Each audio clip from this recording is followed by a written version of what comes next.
Today I wish to celebrate the Sufi poet Rumi. It really would be appropriate to be able to read you some passages of Rumi, but here in the woods I don't have any books with me. And as usual, I like to rely on those things which have really touched me deeply in my heart and that have stayed with me without needing to take recourse to visual props.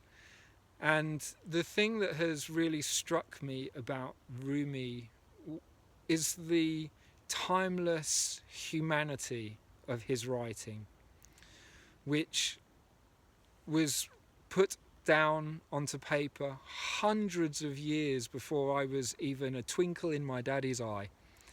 And yet, reading his poetry can feel as though it was written today.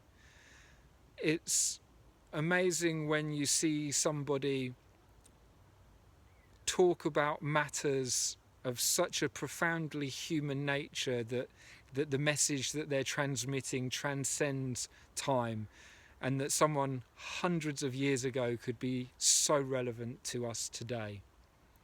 One of the passages that really struck me most profoundly in his work was the statement about there is a field beyond right and wrong, and I will meet you there.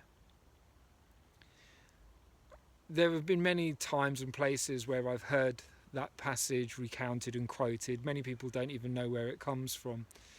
And yet it never ceases to amaze me in how well it captures that idea of getting beyond right and wrong.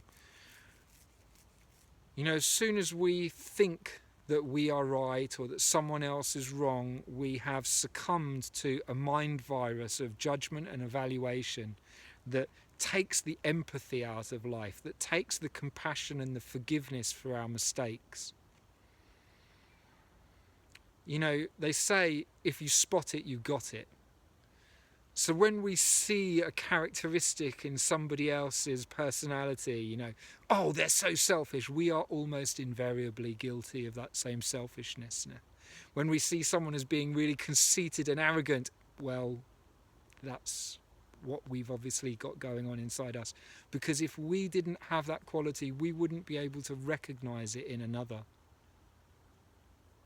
So the only hope for this world in terms of really achieving peace is to meet in that field beyond right and wrong.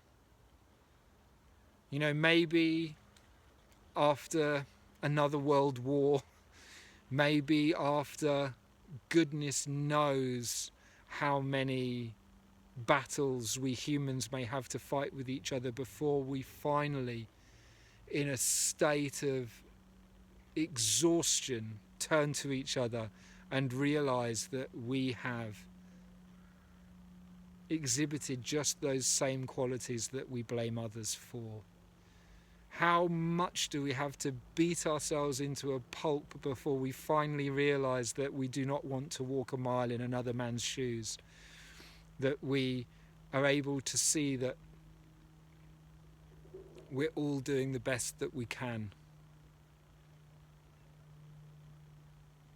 We are all doing the best that we can with what we have at this time in this place. It's very easy to perceive other people as having, you know, I would do it differently. Yeah, would you?